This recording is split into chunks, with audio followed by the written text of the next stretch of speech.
Right, and we are live. Happy Tuesday, happy post Labor Day. If you're watching live, hashtag live, you're watching replay, hashtag replay.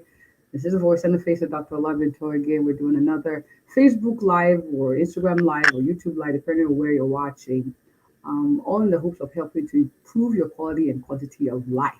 Our topic today is unlocking secrets to a sharp mind, tips on reducing dementia risk. And I have to say, this is one of the topics I've been very eager to talk about because I've had a lot of people request for something like this. And so if you're watching live, you know someone who could benefit from watching this, go ahead and tag them in the comment section, or if you just simply forward this video to them so they can also watch live, because we'll be delving into different ways that we can minimize the risk of dementia, that D word. And so I look forward to having this conversation with our guest today, who is a seasoned geriatrician. And her focus, as far as her clients, are people who are over age 65. So for my older folks, this is for you. So I hope this is exciting, and you're as excited as I am to have this topic. Now, without further ado, I'm going to bring on our guest, Dr. Aanuoluwa Abiola. I'm going to have her come join us in the studio. Yay. Hi. Hi, how are you? Welcome back again. Thank you. Thank you so much. All right. I have to say thank you for taking the time to do this talk. I know you're busy. I appreciate you taking time to do this. And without further ado, could you kindly introduce yourself, Doc? Who are you? What do you do? So I know you introduced me by name already, but I'm essentially a geriatrician. I work in central Wisconsin. So as already mentioned, I take care of patients exclusively age 65 and above. So I don't see anyone younger than 65. For my patients, I essentially what I'm hoping to do for them and I've been working to do for my patients is improve their function, their longevity, and make sure that as we're working through these things that we really are focusing on what matters most to them. And so um, my patients essentially have um, been able to improve their function, um, you know, focus on their goals of care. All those things have been able to be achieved. So I'm excited today to talk a little bit more about our topic. Awesome, awesome. I like that you empower older folks to do more stuff and stay looking vibrant and feeling vibrant as well. But curious minds want to know, why do you do what you do? What with your niching? Like what was it? Like why? Yeah. So, I mean, it actually goes all the way back to residency when I became intrigued by the care of older adults. So, in residency, certainly we did have some geriatric rotations, and certainly a significant portion of our patients were older adults. And I felt as if there was like a gap in our ability to care for them and for us to optimize our care for older adults. And so that was very intriguing for me. And then I also found that some of my older adults were the patients that I connected with the most and who I really felt like benefited from the care I was providing. The other things I really enjoyed about geriatrics, which is why I went into, is because I felt like I was able to tailor my care for each individual patient. I always tell my patients that if you've taken care of one older adult, you've literally only taken care of one older adult because there's such a vast and broad array of stories that they have after the life that they've lived, and Mm, in so mm, many ways, some older adults are so independent, vibrant, honestly have the longevity and the functional status of maybe even some 40-year-olds. And then there's some people who don't, and knowing how to manage each of them and understanding their each individual needs is so important. And then obviously transitioned after I finished my internal medicine residency into my geriatric fellowship, which really allowed me to hone my skills. And since then, I've been practicing and loving it. So awesome, awesome. And I like that you said that you tailor make your care to the individual, what's important to them. Because one of the things that tend to happen as we get as we get older, is the fear of losing that autonomy and the ability to make decisions for themselves and do what's best for them. Because everybody wants to kind of yeah. dictate and say, no, this is best for you. So I like that. So we're going to delve right in. We're talking reducing dementia risk. So my first question to you is this: What are key lifestyle factors that can actually contribute to reducing the risk of dementia? Let's talk preventative. What Okay. would you say, Doc? So generally, when I talk to my patients, I use the phrase, what's good for your heart is going to be good for your brain. And in so many ways, that encompasses so many different things. And it really allows people, everyone talks about heart health in this way, and we focus on that, and it is so important. But brain health at the same time, these two things go hand in hand. So when we're thinking about things that potentially could help, um, simple things, getting appropriate exercise, sleeping appropriately. And if you have a sleep disorder like sleep apnea, actually making sure that that has been tested and rectified or managed, making sure that, we're eating a healthy diet, making sure that we are, um, if there's any other types of health conditions, for example, endocrine or metabolic disorders, making sure those are evaluated, checked, and managed appropriately. All of those things can be very helpful. So it really does kind of go back to that: what's good for the heart is good for the brain. So exercise is good for the heart. Making sure you're sleeping adequately is important for the heart, and so it's good for the brain as well. All right, Correct. let's talk exercise. Just really quick. I'm going to niche down on that question a little bit. How does physical exercise impact the brain health and reduce the chance of developing dementia? Because I have people say, "Yeah, you always like to make everything about exercise. Like, Yeah. how does exercise help my brain? Can we delve more a little bit so people are enlightened?" Yeah, so the brain is a structure that relies on good blood flow. Okay. And if we do not have good blood flow to the brain, we can have a lot of things happen. And for example, stroke is one of the ones that we hear all the time. And even once somebody has a stroke, that is a risk factor for developing further cognitive decline. So if we're able to improve our blood flow throughout our body, this can be very helpful to allow our brains to continue to work in the best way they can for us. Um, and on the other side, patients who do have worse blood flow to the brain, those patients oftentimes we do see that they have worse cognition. So things like that have been very helpful. Also, the brain does have a blood-brain barrier, and there are toxins and things that can flow in and out. And having good blood flow can allow for that to happen more readily. Awesome, awesome. So you heard it from the doc, okay? Exercise is very, very important for the brain. Next question, let's talk diet specifics. Now, for someone who's watching, is like, well, I exercised yesterday, I didn't seem sharper today. Obviously is over time, right? Yes. So let's talk, what are examples of people who have actually made some of these changes, like for instance, when it comes to a healthy diet, in improving their or lowering their risk of dementia. What would you? Is there a story that you could help or to help answer the question? Like, what role does a healthy diet play in maintaining your cognitive, so your ability to think and executively function, and also lower the risk of dementia? Specific diets. Specific diet. So the one diet in general that people often talk about is a Mediterranean diet.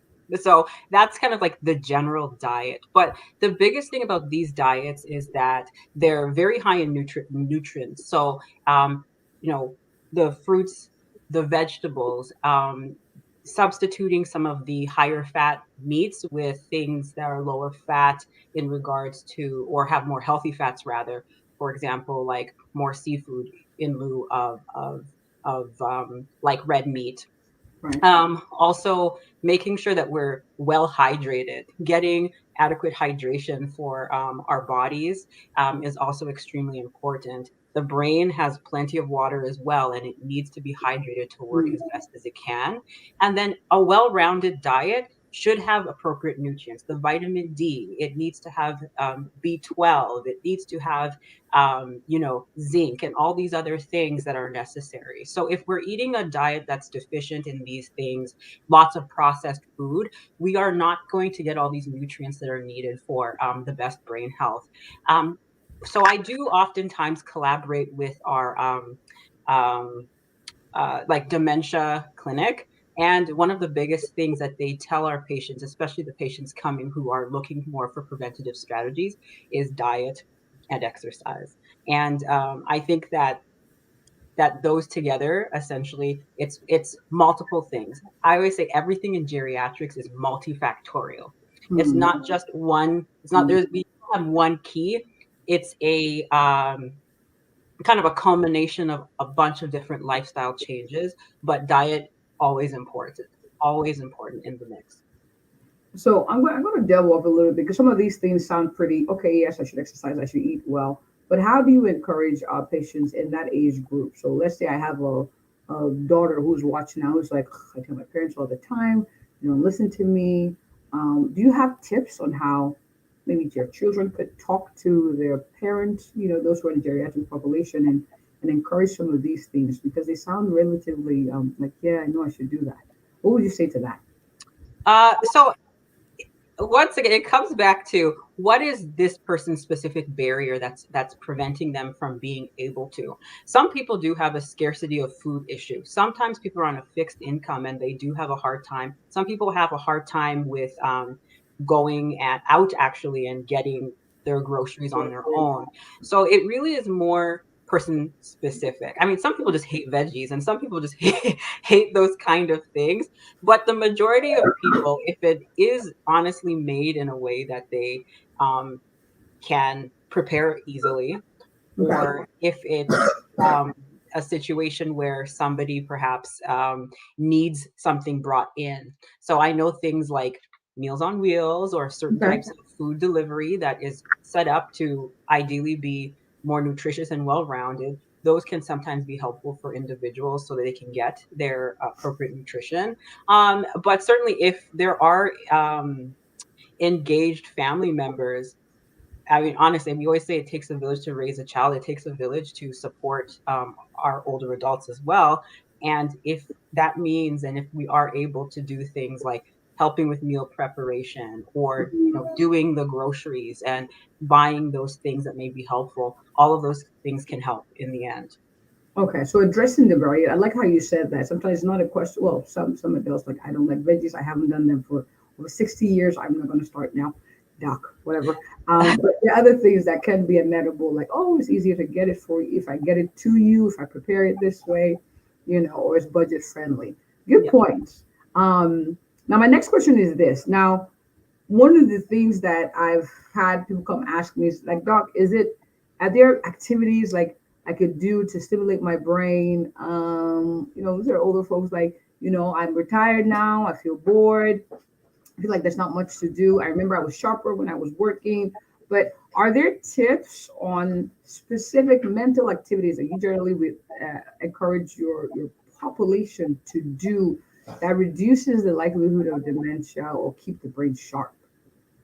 Well, I think that when it comes to exercises or brain exercises or cognitive exercises, so when we're thinking about memory and dementia, I know people always say memory, but when we're thinking about the brain and cognition, which truly is what it is, it's multiple different domains. So we have our domains of recall, we have our domains of organization, we have Mm. our domains of spatial awareness, we have our domains of interpersonal skills. All of those things go into cognition and good brain health.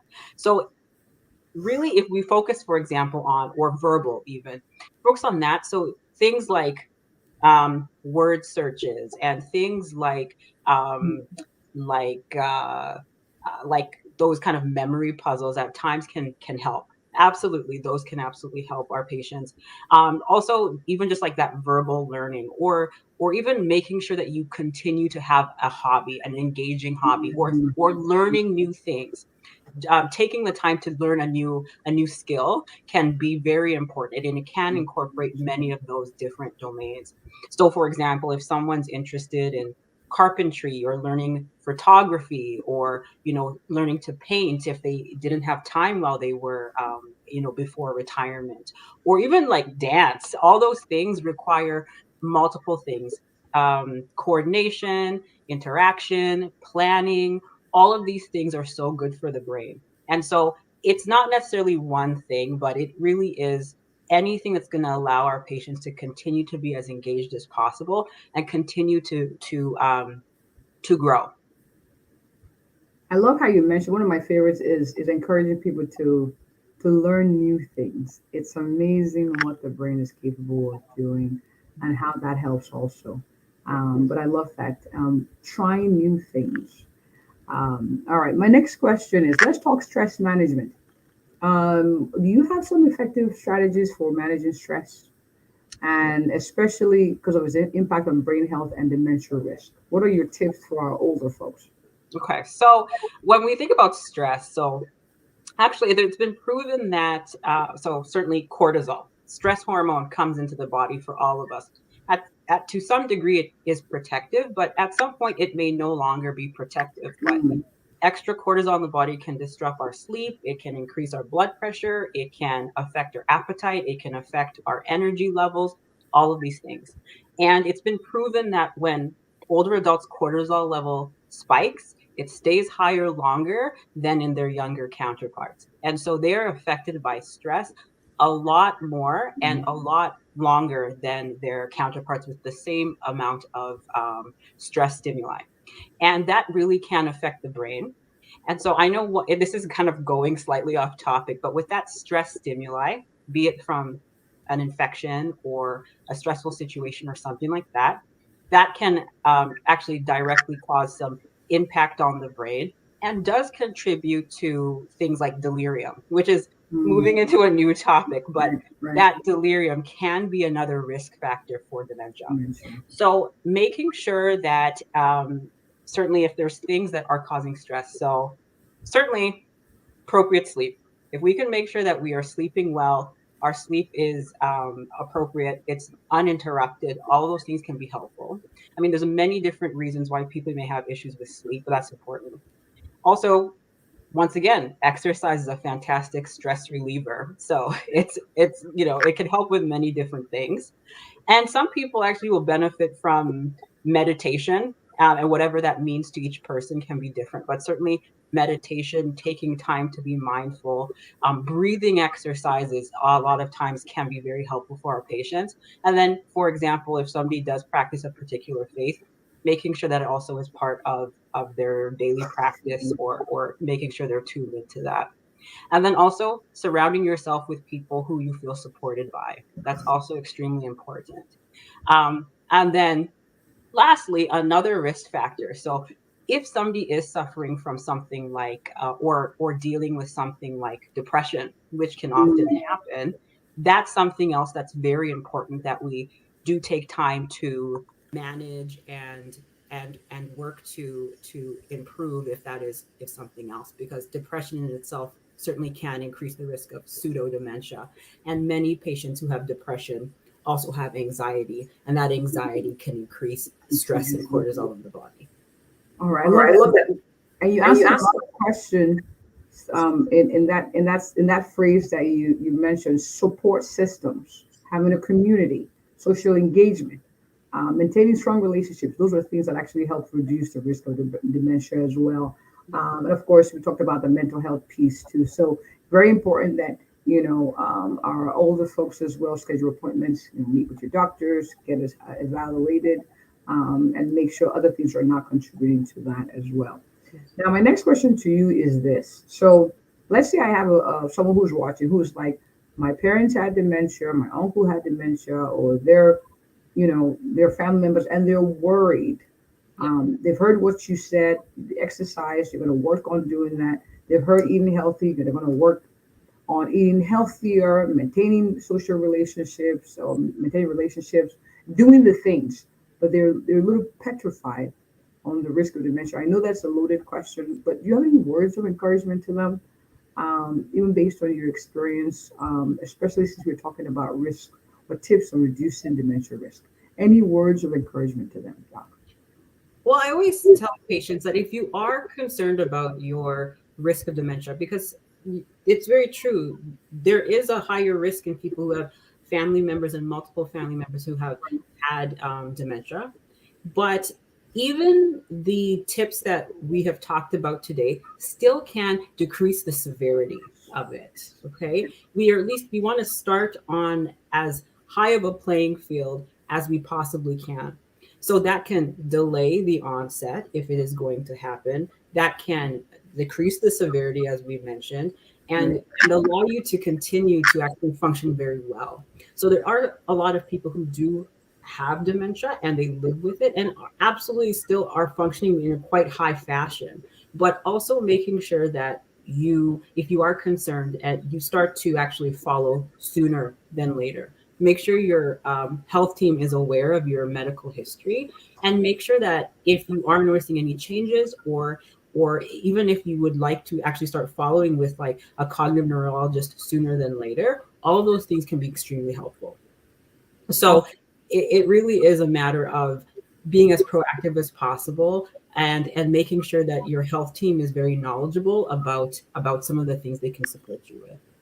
Awesome. I love it. I love it. So we don't hide and act like, oh, nothing's happening, but instead you make an informed decision. You meet with your medical team members that can help you, and you can start doing these things to delay. I like that. Delay the onset, even decrease the severity of it. So there's always something you can do, Yeah. notwithstanding.